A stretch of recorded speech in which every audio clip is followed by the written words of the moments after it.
बिस्मिल्लाहिर्रहमानिर्रहीम। अस्सलामुअलैकुम। Programme news one special के साथ मैं हूं जवाद कमाल। नैब की जानिब से मुख्तलिफ केसेस में गिरफ्तारियों के बाद नैब पर तनकीद हुई, फिर एहतसाब ब्यूरो के कवानीन में तरमीम करने पर इत्तेफाक तो हो गया, लेकिन इस हवाले से हुकूमत और अपोजिशन के दरमियान इब्तदाई 4 मुलाकातें हुई, फिर डेडलॉक हमने देखा वो सामने आया और गुज़िश्ता 2 हफ्तों से नैब के हवाले से हुकूमत और अपोजिशन के दरमियान कोई बैठक नहीं हो सकी है।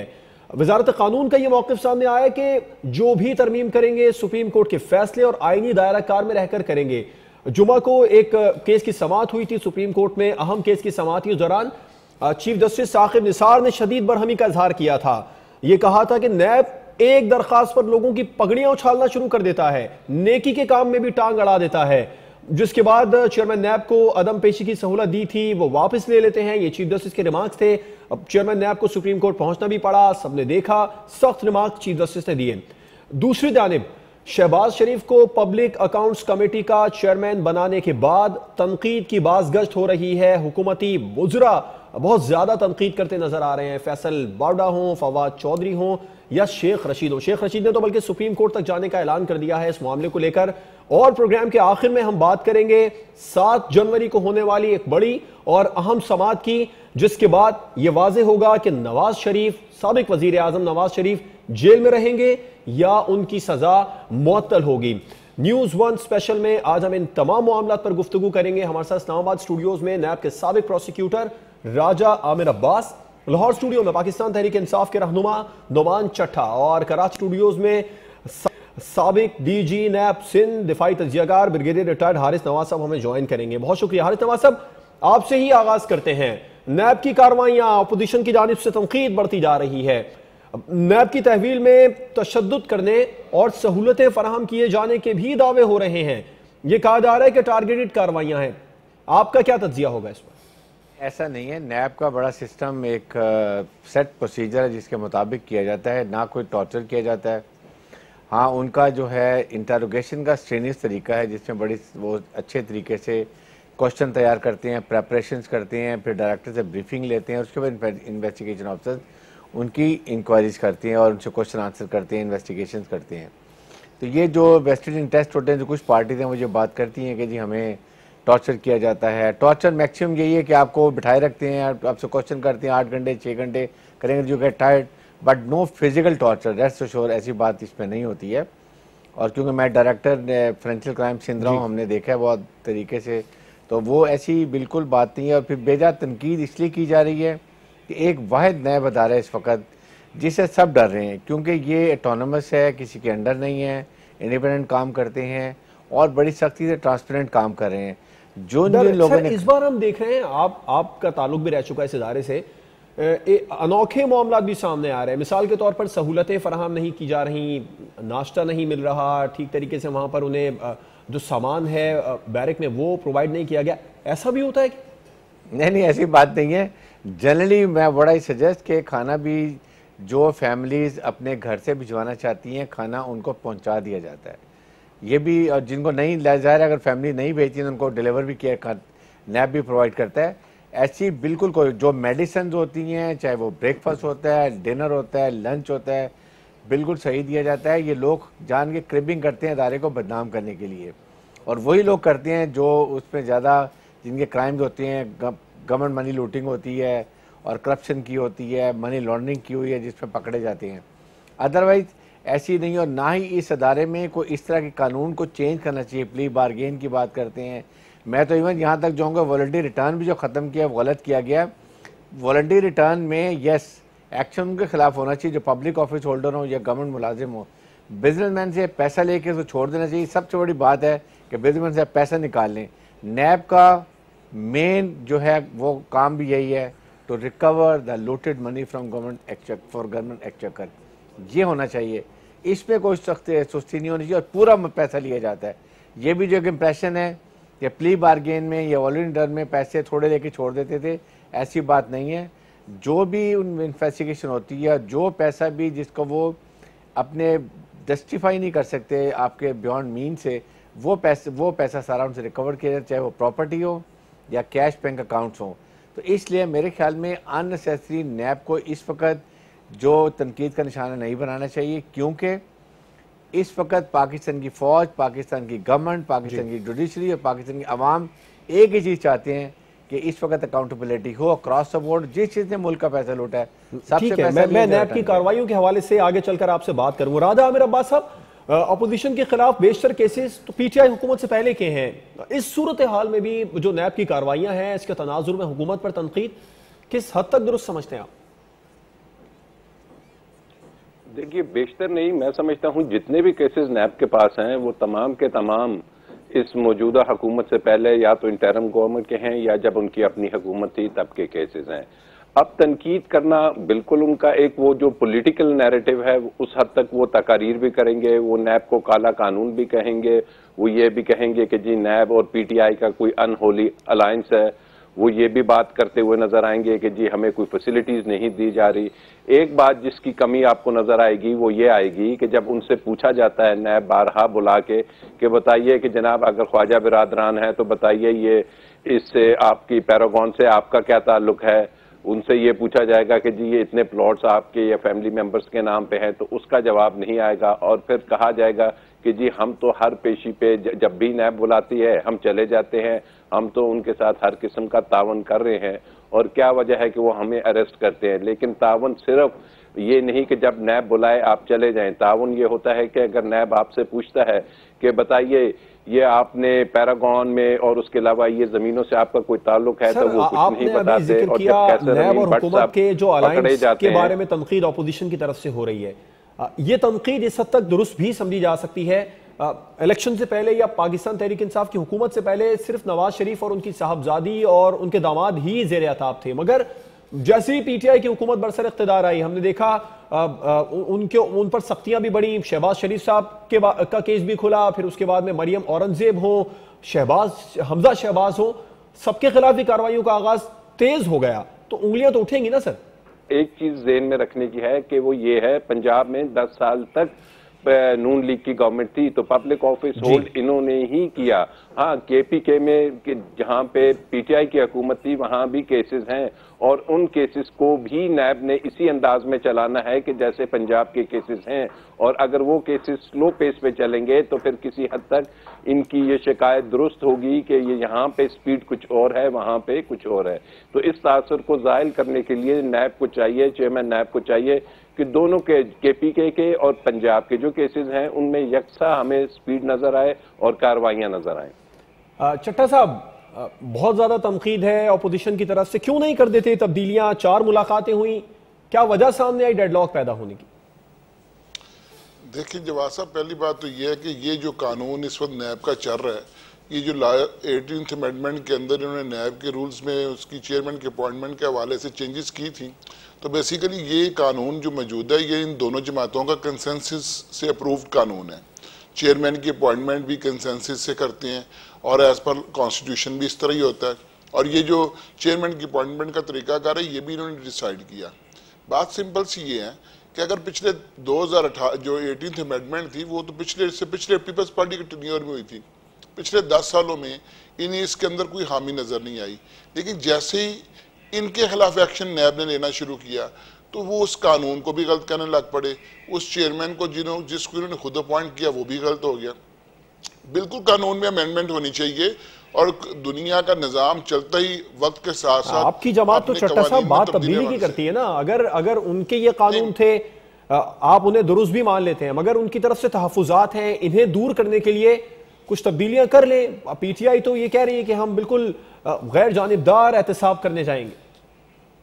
देखिए बिल्कुल कवानीन में तब्दीली करना लॉ ऑफ नेचर भी है और इसमें होनी चाहिए, लेकिन अगर आप कानून की तब्दीली सिर्फ इसलिए चाह रहे हों कि आपने एक जुर्म किया, उस जुर्म की सज़ा उस कानून में लिखी हुई है और आपको नज़र आ रहा है कि मुझे इस जुर्म की सज़ा मिलने जा रही है, तो आप ये कहें कि कानून को इसलिए चेंज कर दिया जाए क्योंकि इस वक्त हमारा जुर्म पकड़ा जाने के करीब है, तो ये तो फिर नाइंसाफ़ी वाली बात है। और कानून को तब्दील करना कोई बुराई नहीं, मैं आपकी बात से एग्री करता हूँ, लेकिन कानून को तब्दील करने के लिए पब्लिक एट लार्ज का इंटरेस्ट आपके सामने होना चाहिए। आप सिर्फ पॉलिटिकल प्रेशर में आके आप असेंबली के अंदर शोर शराबा करने पॉलिटिकल प्रेशर में आके कानून तब्दील नहीं किया जा सकता। हारिस नवाज साहब, सुप्रीम कोर्ट ने भी कई मौके पर तनकीद का निशाना बनाया। क्या ये तासुर दुरुस्त है कि नैब की जानिब से इख्तियारात का नाजायज़ फ़ायदा उठाया जा रहा है? देखिए, ऐसी बात नहीं है। नैब के असल में चेयरमैन के पास काफ़ी पावर्स है और वो एक्साइज किसी वक्त भी किस लिहाज से कर लेते हैं। लेकिन जाहिर है कि नैब को एक चीज़ में क्लियर करना चाहिए कि जो खाम का अखबारों में खबरें आ जाती हैं, प्रेस रिलीज आ जाती हैं, आपने भी उसके बाद एक कंप्लेंट वेरिफिकेशन ही कर रहे हैं और उस स्टेज पे खबरें, तो वो नहीं करनी चाहिए ताकि किसी की भी जो है पर्दापोशी रखी जाए, अननेसेसरी बदनाम ना किया जाए। क्योंकि अगर जाके बाद में इंक्वायरी स्टेज पे केस क्लोज हो जाता है तो जो बदनामी उस फैमिली की होनी होती है वो हो गई होती है। तो वन से वेरी केयरफुल जब आप इंक्वायरी कर लें और आपको ये पता चले कि सफिशिएंट प्रोसिक्यूशन की एविडेंस मौजूद है और अब सब्सटेंस है और ये he can be further investigation हो सकती है, तो फिर जाहिर है कि बताने में कोई हर्ज नहीं है। इसके साथ साथ जो अभी हम बात कर रहे थे, देखिए कवानीन और कानून कोई भी हो जिस तरह नैब के हैं वो बेहतर चेंज करना चाहिए। 99 से बना हुआ है, अगर समझा जाए जैसे वीआर वॉलंटरी रिटर्न की बात थी वो चेंज कर दिया सुप्रीम कोर्ट ने, इसी तरह के कोई और बेहतर जो कानून है उसको और एलोबरेट किया जा सकता है, बेहतर किया जा सकता है। लेकिन नैब के जो विंग है ये क्लिप नहीं करनी चाहिए, या कानून ऐसा नहीं बनाना चाहिए कि नैब में जो एक बाइटनेस है, इफेक्टिवनेस है वो ख़त्म हो जाए। मिसाल के तौर पे अगर आप ये कहते हैं कि 15 दिन के बाद रिमांड उसको जुडिशल के लॉकअप में भेज देना चाहिए, तो आप कभी भी पैसा रिकवर नहीं कर सकते एक्सक्यू से। दे विल लव के वो केस कोर्ट में चला जाए, 10-15 साल लटकता जाए। यही एक लेवरेज है नैब के पास कि 90 डेज में आप पुश करके उनको ये मजबूर करते हैं कि वो अगर प्ली बार्गेन कर लें तो पैसा दे देंगे, बाकी और पनिशमेंट काफ़ी चीज़ें बात तो हारिस साहब 90 दिनों से भी फिर आगे चली जाती है।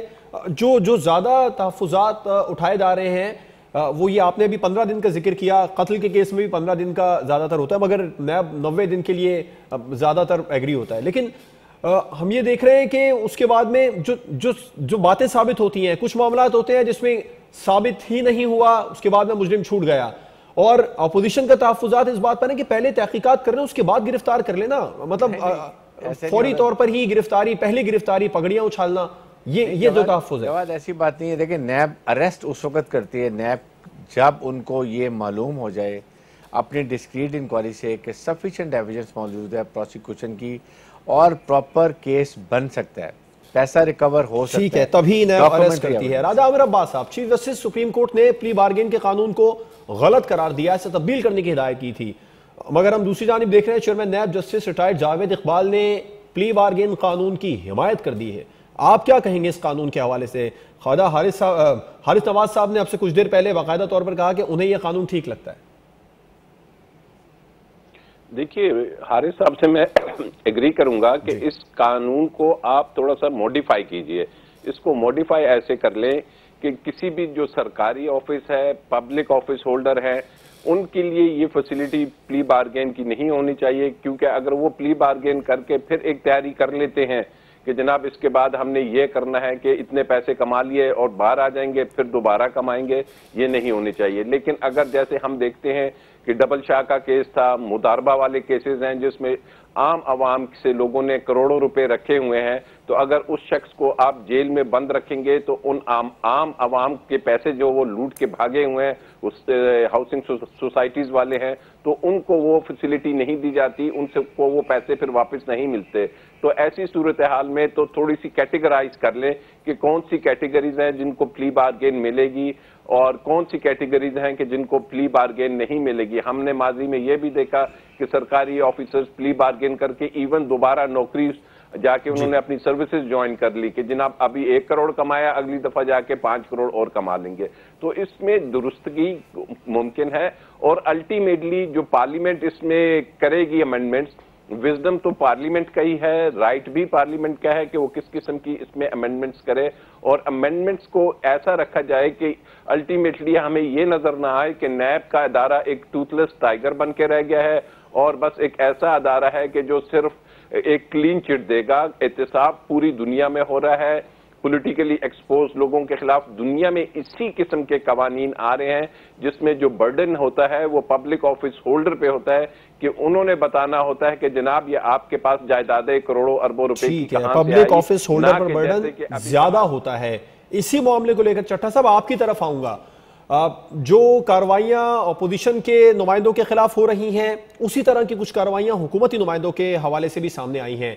अपोजिशन की तनकीद है कि अलीम खान, परवेज खटक, खुद इमरान खान, फिर महमूद खान और भी दीगर रहनुमा हैं अपोजिशन के जिनके खिलाफ तहकीकात है, मगर वहां गिरफ्तारी अमल में नहीं आती, फिर उंगलियां तो उठेंगी ना सर।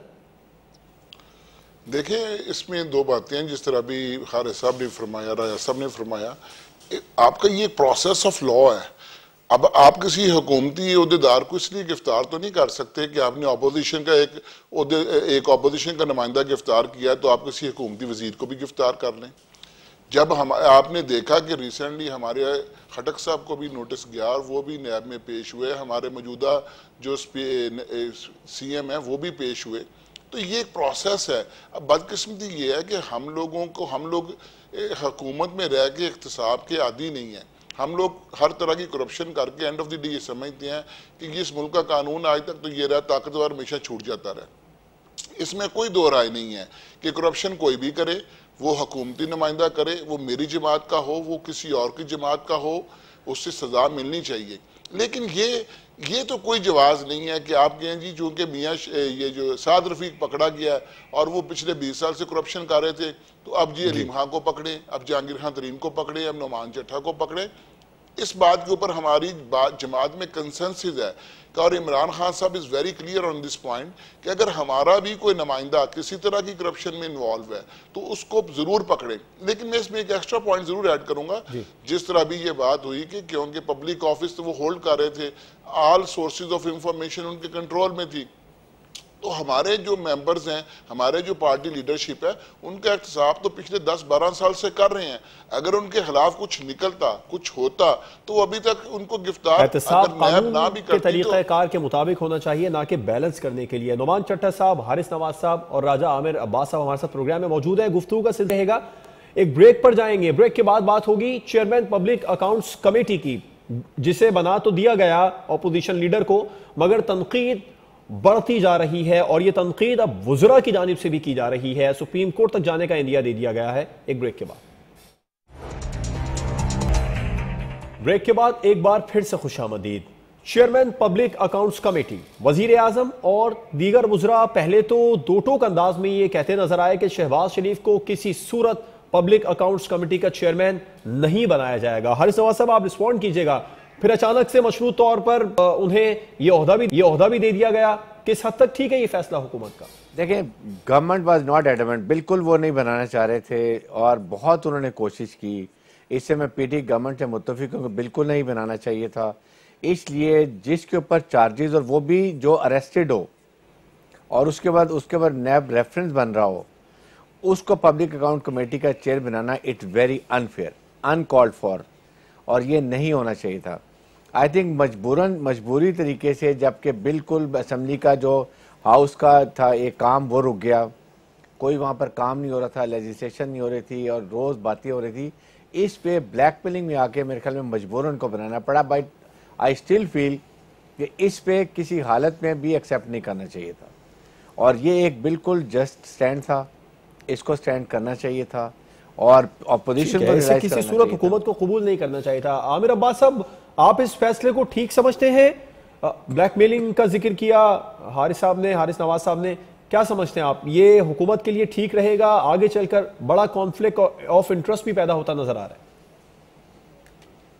देखिए, मैं समझता हूँ ना तो ये हुकूमत के लिए ठीक रहेगा और ना ही अपोजिशन के लिए, क्योंकि ये एक मुत्तहिदा अपोजिशन है। और आपके इल्म में होगा कि अल्टीमेटली जब हुकूमत ने इस चीज से को माना तो उन्होंने अपोजिशन को ये कह दिया कि आप किसी भी शख्स को लगा दीजिए।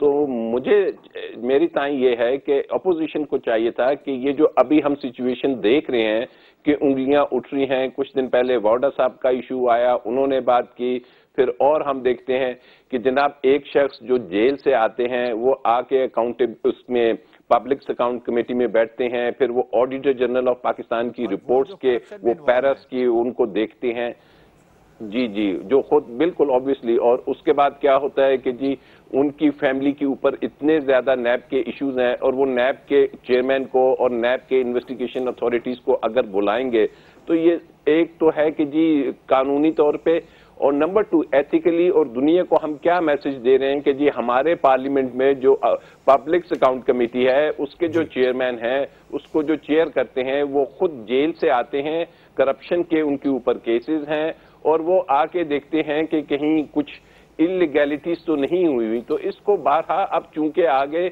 और इन्होंने ये कर लिया, तो ऐसी सूरत हाल में अब शेख रशीद साहब इंडिया दे रहे हैं कि वो अदालत जाएंगे, तो उन्हें ये पहले सोचना चाहिए था। बिल्कुल। चट्टा साहब, जा रहा हूं, बहुत बड़ा यूटर्न था। इमरान खान साहब ने टीवी इंटरव्यू में वाजे किया था किसी सूरत शहबाज शरीफ पब्लिक अकाउंट्स कमेटी के चेयरमैन नहीं बनेंगे, बाद में बना दिया गया। जैसे हारिस नवाज साहब ने जिक्र किया कि ब्लैकमेलिंग महसूस हो रहा था क्योंकि वॉकआउट, मुसलसल वॉकआउट चल रहा था अपोजिशन की जानिब से असेंबली में। ऐसा महसूस हो रहा है कि असेंबली में हुकूमत दबाव का शिकार है। देखिए, एक तो पाकिस्तान के अंदर जब भी कोई आप कानून की इम्प्लीमेंटेशन करते हैं और वो कानून की इम्प्लीमेंटेशन अपोजिशन के किसी ओहदेदार के इफेक्ट करती है तो जमहूरियत खतरे में पड़ जाती है। जहाँ तक रहेगी बात पाकिस्तान तहरीक इंसाफ की, तो देखिए हमारा एक मॉरल स्टैंड था कि नवाज शरीफ की हुकूमत के खिलाफ जो मोस्टली पैराज आएंगे, जो पब्लिक अकाउंट कमेटी में इशूज़ आएंगे, उनको शहबाज शरीफ किस तरह ऑन मेरिट हैंडल कर सकेंगे। तो उसके लिए तो ये एक बात होगी कि जी मियाँ शहबाज शरीफ उस कमेटी को चेयर नहीं करेंगे जिसमें साबका हुकूमत के मुतल्लिक़ पैराग्राफ्स आएंगे या जो भी करप्शन या उसकी इश्यूज बनेंगे। लेकिन बिल्कुल अभी जैसे कहा गया, मॉरली, एथिकली, अब पूरी दुनिया की जमहूरियत के अंदर जो है ना, देखिए किसी भी मुआशरे के अंदर आप हर चीज़ के ऊपर कानून साजी नहीं कर सकते, बहुत सारी चीज़ें, और morality is likely as binding as the law. लेकिन बदकिस्मती ये है कि हमारे मुआशरे के अंदर मॉरलिटी नाम की तो चीज़ ही कोई नहीं। हम तो सिर्फ ये देखते हैं कि हमारा ज़ाती मफाद कहाँ सर्व होता है। रिसेंटली ऑस्ट्रेलिया के अंदर एक वजीर ने इसलिए इस्तीफ़ा दे दिया कि उसने जो अपनी सरकारी ट्रैवलिंग के दौरान जो रिवार्ड पॉइंट्स इकट्ठे हुए थे उसके ऊपर उसने एक पर्सनल हॉलीडेज के लिए एक टिकट ले ली और इस पर इतना प्रेशर पड़ा कि उसको रिज़ाइन करना पड़ा। हमारी बदकिस्मती ये है कि हम चूँकि अभी जमहूरियत में बड़ी इनिशियल स्टेजेस के ऊपर हैं तो मॉरलिटी नाम की तो चीज़ ही कोई नहीं है। इधर हम समझते हैं कि किसी जायज़ नाजायज़ तरीके से, क्योंकि पब्लिक प्रेशर है ही नहीं इधर, वो जो प्रेशर जो जमहूरियत की बेसिकली एसेंस है कि पब्लिक प्रेशर आपको गलत कामों से रोकती है, वो अभी इतना बिल्ड नहीं हुआ। हम लोग अपने जायज़ नाजायज़ मफादात के तहफ़्फ़ुज़ के लिए कानून को अपने हाथ में रखना चाहते हैं।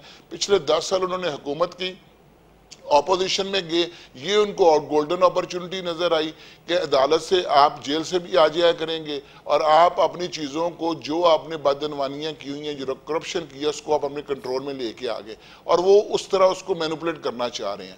रही बात पाकिस्तान तहरीक इंसाफ की, तो पॉलिटिकल प्रेशर तो होते हैं ऑब्वियसली, नो डाउट के अपोजिशन में जो बहुत बड़ी एक तादाद में असम्बली के अंदर मौजूद है, लेकिन जो प्रिंसिपल स्टैंस था हमारा, हम उससे बिल्कुल पीछे नहीं हटे। और प्रिंसिपल स्टैंस ये था कि वो इश्यूज जो मियाँ नवाज शरीफ उनकी हुकूमत से रिलेटेड होंगे, उनको किस तरह मियाँ शहबाज शरीफ चेयर कर सकती हैं लीगली एंड मॉरली, और हमने उस बात के ऊपर श्योरिटी के बाद कि उसके ऊपर मियाँ शहबाज शरीफ चेयर नहीं करेंगे, तब हमने उनको ये दी।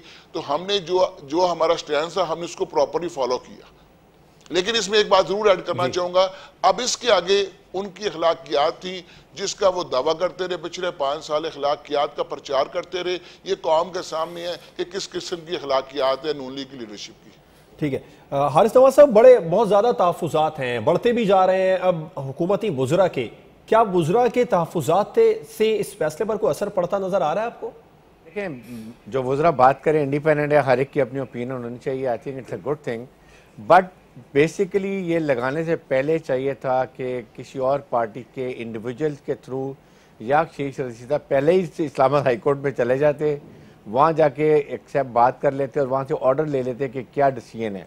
That would have been very easy for the government और अपोजिशन के लिए भी कि कोई और लग जाए, क्योंकि आई एम श्योर कि वहाँ से ऑर्डर यही होते हैं कि जिनका के रेफरेंस बन रहा है और अरेस्टेड हैं वो पब्लिक अकाउंट कमेटी के चेयरमैन नहीं बन सकते, क्योंकि ये बहुत ही अहम कमेटी है। तमाम गवर्नमेंट की फाइनेंशियल इरेगुलरिटी जो हैं वो यहाँ के डिस्कस होती हैं, और अगर ऐसी जगह पर वो शख्स बैठा हो जिसके ऊपर खुद चार्जेस हैं, उसका रिकॉर्ड ख़राब है, फैमिली का रिकॉर्ड ख़राब है, उनके भाई प्राइम मिनिस्टर जो जेल काट रहे हैं, तो उस लिहाज से ये पूरी दुनिया में मैसेज गलत किया है और बात भी गलत है। यही एक बेस्ट तरीका था। अभी भी आई विश के शेख रशीद साहब अगर सुप्रीम कोर्ट में जाते हैं तो उनको वहाँ से रिलीफ मिल जानी चाहिए, और फिर ऑपोजिशन बाउंड होगी कि वो किसी और को नॉमिनेट करे, जो कि पहले पीटीए ने यही कहा था कि आप किसी को कर लें, पीपल्स पार्टी से लगा देते लीडर्स ऑफ ऑपोजिशन, वो भी उनको एक्सेप्टेबल था। But I think they just wanted to put PTA on the backfoot, government को बैकफुट पर डालना चाह रहे थे।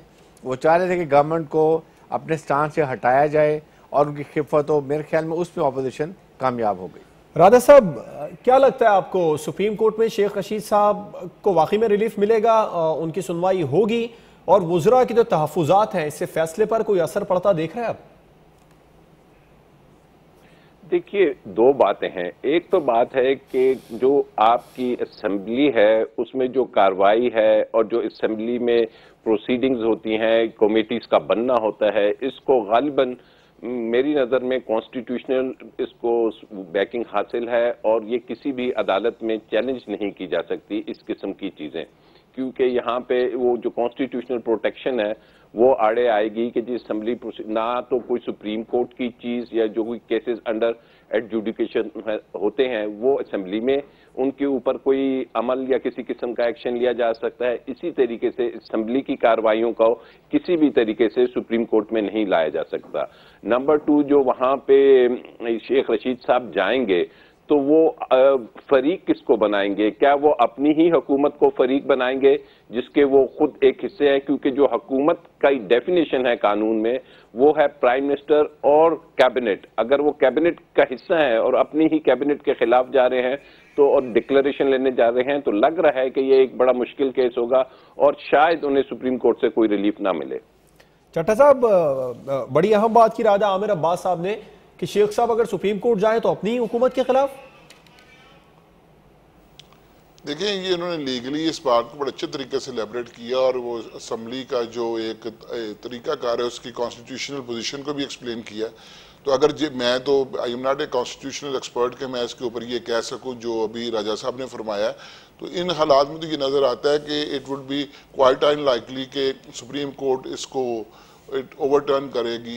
लेकिन यह है कि obviously end of the day हम जिस मुआशरे में रहते हैं कहीं भी वो, जैसे मैंने पहले अर्ज़ किया, मॉरलिटी प्रवेल करनी चाहिए।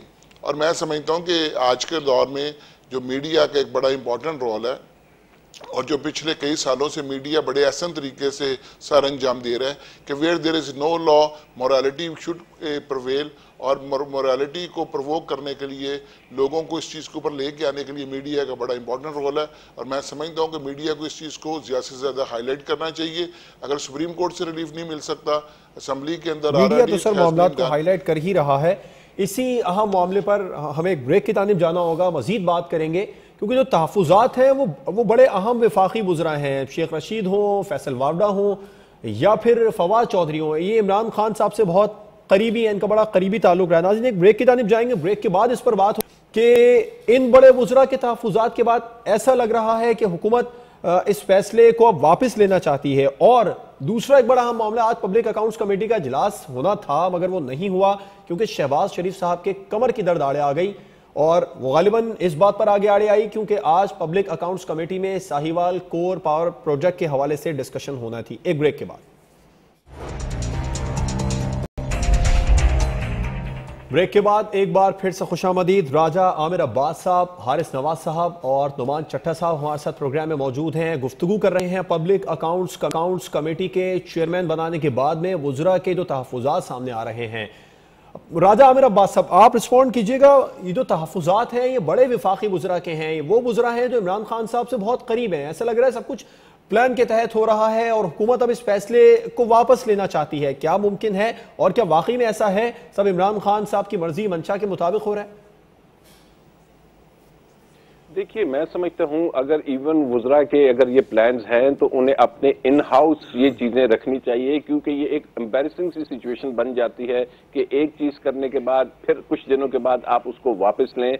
हाँ, इन हाउस आप अपनी डिस्कशन कीजिए और इन हाउस लें, क्योंकि ऐसा नहीं होता, जैसे मैंने आपसे पहले अर्ज किया कि हुकूमत की डेफिनेशन कैबिनेट ही होती है, वजीर आजम और कैबिनेट ही हुकूमत कहलाती है। और अगर कैबिनेट के मेंबर्स किसी फैसले के खिलाफ, अपने ही फैसले के खिलाफ हैं, तो ये तरीक़ेकार दुरुस्त नहीं कि वो आके मीडिया पे इसका जिक्र करिए। उनको चाहिए कि वो इन हाउस अपना प्लानिंग कर लें और इन हाउस प्लानिंग कर लें। आपको पॉइंट आ गया सर, मुख्तसर वक्त है, बहुत सारी बातें भी करनी है, डिस्कशन करनी है। हारिस नवाज साहब, आप क्या समझते हैं, ये जो वज़रा के बयानात हैं, ये वही वज़रा हैं जो इमरान खान साहब से बहुत ज्यादा करीबी हैं?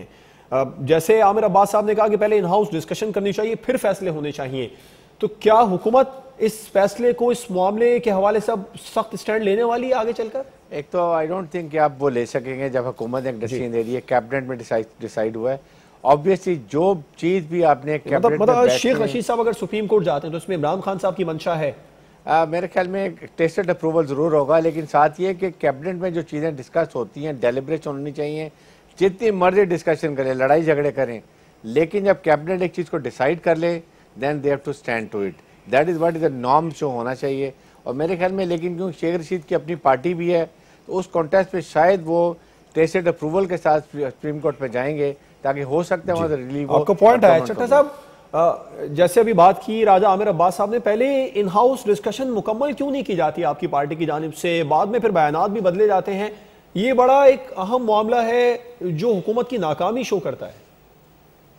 देखिए, जो भी अभी इन्होंने ब्रिगेडियर साहब ने फरमाया कि शेख साहब तो अपनी एक पार्टी रखते हैं, इंडिपेंडेंट उसके सदर हैं, वो हुकूमत के अलाए ज़रूर हैं, लेकिन उनकी अपनी इंडिपेंडेंट सोच है और उस पर पाबंदी नहीं लगाई जा सकती। रहा बाकी सवाल फवाद चौधरी साहब का, तो अगर आप देखेंगे तो from day one Fawad Chaudhry sahab इस पॉइंट को बड़ा ओपनली लेके चलते रहे हैं। और आज भी उनका, देखिए, अगर हमने जो चीज़ें क्लियरली हम एक एग्रीमेंट पे पहुंचे या एक अपोजिशन का मुतालबा हमने अपनी शराइत पे माना, तो इसका मतलब ये नहीं है कि अगर हम आज भी उनकी सोच वही है। कोई फवाद चौधरी साहब वो बात नहीं कर रहे जो पहले नहीं कर रहे थे, जो अब करना शुरू हो गए हैं। तो उनके अपना एक बड़ा मॉरल स्टैंस है, और मैं समझता हूँ कि ये बिल्कुल एज पर जो एक मॉरल नॉर्म्स है उसके मुताबिक है कि शहबाज शरीफ को नहीं होना चाहिए। लेकिन जो फैसला हुआ वो ऑब्वियसली चेयरमैन प्राइम मिनिस्टर साहब का फैसला है, कैबिनेट उसमें पूरी ऑन बोर्ड है, और वो उसी फैसले को हम उसी के मुताबिक चल रहे हैं। रहा बात जब आप मीडिया पे आती हैं और एक चीज़ के ऊपर आपसे पॉइंट ऑफ व्यू मांगा जाएगा, तो जो आप ठीक समझ रहे हैं, और ये मॉरली आप हम वो बात नहीं कर रहे कि जो हम पहले नहीं कर रहे तो आज करना शुरू हो गए। It is not a change of policy. ठीक है, आगे बढ़ते हैं। हारिस नवाज साहब, आज इजलास होना था पब्लिक अकाउंट्स कमेटी का, साहिवाल कोल प्रोजेक्ट के हवाले से डिस्कशन होनी थी उसमें, मगर अचानक से पब्लिक अकाउंट्स कमेटी के चेयरमैन साहब की कमर में दर्द आड़े आ गया तो इजलास को मुलतवी करना पड़ा। ये दर्द उस वक्त आड़े क्यों नहीं आया जब नैब के नुमाइंदों को बुलाना था, FIA के नुमाइंदों को बुलाना था, उनसे बात करनी थी, उनसे पूछना था? ये मजीद आने वाले दिनों में कब ये दर्द और बीमारियां सामने आ सकती हैं? देखिए, यही हम बात करेंगे, आंख मचोली चलती रहेगी, क्योंकि जिस वक्त भी कॉन्फ्लिक्ट होगा वहां पर कभी वो बुलाएंगे, कभी नहीं आएंगे। खासकर ओकाड़ा का जो पावर प्लांट है, ये भी कोल का, इसके ऊपर बहुत तहफ़्फ़ुज़ात हैं, बड़े सवालात उठाए गए, और ये भी पंजाब गवर्नमेंट का है। इसलिए हम ये बात करते हैं कि ऐसे मौके पर पब्लिक अकाउंट कमेटी के चेयरमैन नहीं होने चाहिए थे शहबाज साहब, और इसी वजह से उन्होंने डिले भी किया और डिले टैक्टिक्स इस्तेमाल भी की जाएगी। आई थिंक मॉरली तौर पर शहबाज शरीफ साहब को खुद इस ओहदे से इस्तीफ नहीं एक्सेप्ट करना चाहिए था, कहना चाहिए था कि क्योंकि मेरे पर इल्ज़ामात हैं, मैं अपनी स्लेट बिल्कुल साफ करके मैं दोबारा आऊँगा, फिर मैं लग जाऊंगा। मैं अभी राधा साहब, आप इस पर मुख्तसर रिस्पॉन्ड कर दें। इसी मामले पर साहिवाल कोल पावर के हवाले से आज डिस्कशन होनी थी, मगर कमर का दर्द आड़े आ गया, जिसकी वजह से ये बात नहीं हो सकी। तो आने वाले दिनों में इस तरह के मजीद कितने मामला देखते हैं आप? देखिए, आने वाले दिनों में इस किस्म के मजीद भी नजर आएंगे, क्योंकि देखिए ना, एक फैसिलिटी, जो शख्स जेल में हो उसको आप एक मिनिस्टर्स इनक्लेव दे दें, उसको आप गार्ड दे दें, आप उसको पूरा प्रोटोकॉल दे दें, उससे मजीद तफ्तीश ना हो सके, तो ये तो बहुत बड़ी एक फैसिलिटी है कि जो पाकिस्तान में ही सिर्फ मुझे लगता है कि लोगों को दी जाती है कि वो आके इस किस्म के असेंबली के इजलास में भी हों और फिर लीडर ऑफ द अपोजिशन भी कहलाएं। तो अगले दिनों में भी हम यही देखेंगे कि ये PAC के इजलास काफी तवालत अख्तियार करेंगे, और उसके बाद इसमें जो अदालत है, उस अदालत ने भी देखना है कि इनको जो वो प्रोडक्शन रिमांड देती है, क्या वो सिर्फ असेंबली के इजलास तक है, या वो प्रोडक्शन इवन PAC की meetings day by day conduct करने के लिए भी दिया जा सकता है। ये अदालत अब इसमें एक फैसला दे। ठीक है चट्टा साहब, मैंने जो जिक्र किया अभी साहिवाल कोल पावर प्रोजेक्ट का, आज इजलास नहीं हुआ। आपकी जमात पहले तो बहुत ज्यादा एक्टिव थी, सोशल मीडिया पर भी इस तरह के बयानात भी सामने आ जाते थे, अब इस मामले को उठाया नहीं गया, कोई बड़ा बयान कहीं सोशल मीडिया पर कुछ भी नहीं नजर आ रहा। पहली बात तो ये है कि चूंकि जिस तरह आपने फरमाया कि ये जो कॉल पावर प्रोजेक्ट है ये नवाज शरीफ शहबाज शरीफ की हुकूमत में लगा, तो इसको तो उनको चेयर करना नहीं चाहिए। एज पर जो हम एक उन्होंने पहले एक ऑफिशियल स्टैंस लिया था, जो एक मॉरल ऑब्लिगेशन क्रिएट की गई थी कि हमारी हुकूमत से रिलेटेड कोई भी इशू होगा तो मैं उसको चेयर नहीं करूँगा। तो पहली बात तो ये है कि इसको तो उनको चेयर करना चाहिए नहीं, और ये गैर अखलाकी है कि उसको चेयर करें। दूसरी बात रहेगी, जब उनके चेयर करने की बात ही नहीं बनती इसके अंदर, तो इजलास को प्रोसीड करना चाहिए था। लेकिन इन द एंड वही बात मैं करूंगा कि देखें, इन्होंने ये ओहदा इतने लड़के पीपल्स पार्टी के तरले करके पूरी अपोजिशन को ऑन बोर्ड लेके इसलिए नहीं किया कि वो इंसाफ करना चाहते हैं, उस मुल्क में करप्शन खत्म करना चाहते हैं। उनका एक ही मकसद है कि जो उनके दौर में करप्शन हुई है उसको किस तरह दबा के रखना है। तो उसको दबाने के लिए ऑब्वियसली वो तमाम वो टूल्स इस्तेमाल करेंगे, तमाम वो तरीके अडॉप्ट करेंगे जिससे इनकी करप्शन बेनकाब होने की बजाय डिले हो, उसके ऊपर पर्दा पड़ा रहे, और आज भी उन्होंने यही किया। ठीक है, नोमान चट्टा साहब हमारे साथ प्रोग्राम में मौजूद थे, ब्रिगेडियर रिटायर्ड हारिस नवाज साहब प्रोग्राम में मौजूद थे, और राजा आमिर अब्बास साहब, आप तीनों शुक्रिया। नाज़रीन, प्रोग्राम आपने देखा, नैब कवानीन में इस्लाहात की अशद ज़रूरत है ताकि अपोजिशन की जानिब से तो तनकीद हो रही है और दीगर जो नुमाइंदे हैं उनकी जानिब से तनकीद हो रही है, इसे रोका जा सके। पब्लिक अकाउंट्स कमेटी का चेयरमैन अब हुकूमत ने बना दिया। बज़ाहिर लग रहा है कि असेंबली में हुकूमत दबाव का शिकार है, मगर आने वाले दिनों में हुकूमत को, हुकूमती नुमाइंदों को पहले इन हाउस फैसला करना चाहिए और फिर उसके बाद में अवाम के सामने प्रेस कॉन्फ्रेंस के जरिए या असेंबली फ्लोर पर आकर बात करनी चाहिए। फैसले पहले कर लें, वो ज्यादा बेहतर होता है। इजाजत दीजिए, अल्लाह हाफिज।